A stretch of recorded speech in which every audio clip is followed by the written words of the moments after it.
Okay, so the Ansoff matrix. This is the next tool that we're going to look at. And really, that's what it is. It's a tool as far as assisting us to make some decisions about where we want to go with our marketing, okay? The tool is there to help us decide about, really about product and market growth strategies, right? And that's what it is, a strategic tool, okay? Decision making.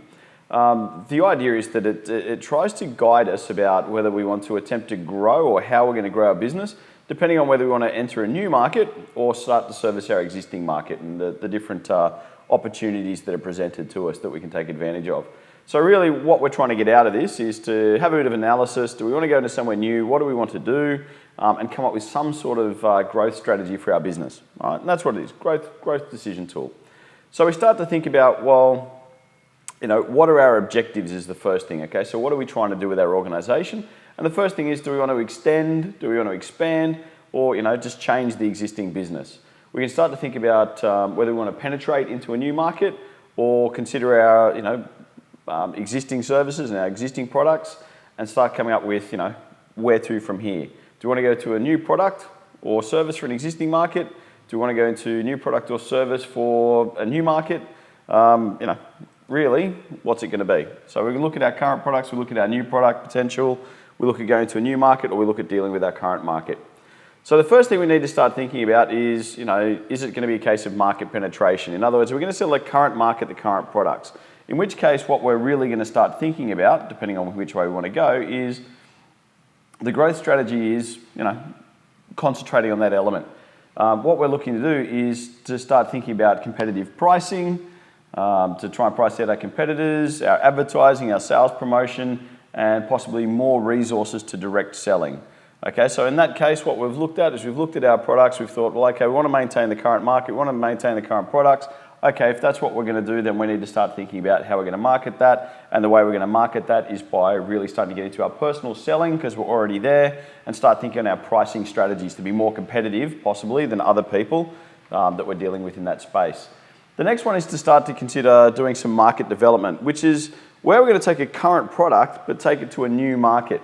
Okay, so the sort of things we're going to do there is obviously we're going to have to explore and introduce. The conversation becomes about how do I take what we already have. We don't need to sort of come up with new ways to explain the product. We already know how to explain the product. We're just now looking at a strategy that says, well, okay, how do we get into that new market?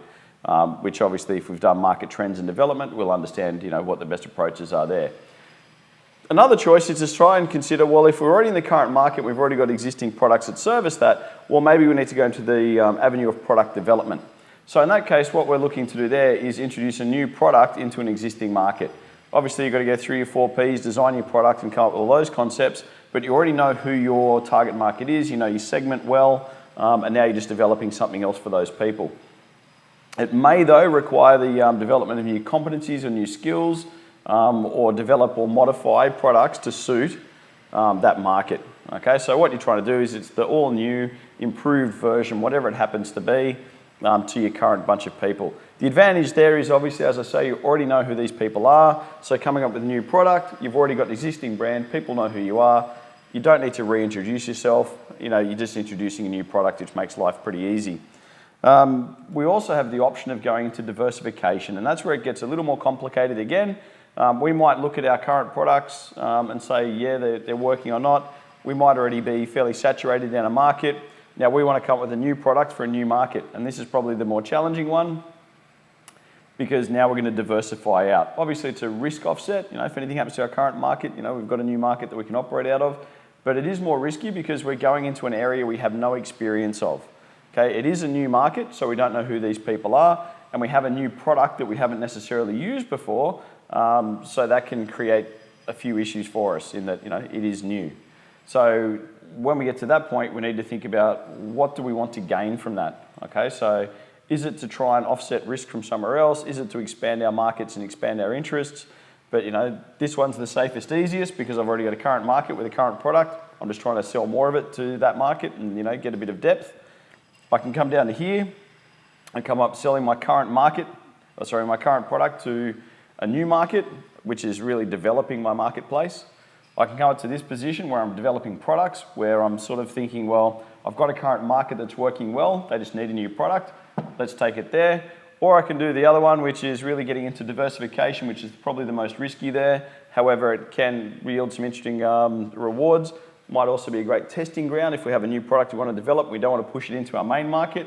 We want to have a little bit of experiment over here in a smaller test pilot segment. That's where it might be useful. So I can develop a new market and a new product so I can do some testing. But that's pretty much what the Ansoff matrix is there to try and explain and help you with. It's just another tool to help you shape thought. It's not prescriptive, it's not necessarily a science. It's just to help you consider where do we want to go, what do we want to do, and what are the different steps that we're going to have to implement when we develop it. All right, so that's pretty much an Ansoff matrix. Play with it, consider it, think about what you want to do at each different time, come up with your answers, and hopefully that's another tool you can use to sort of guide some of your thinking. All right, great.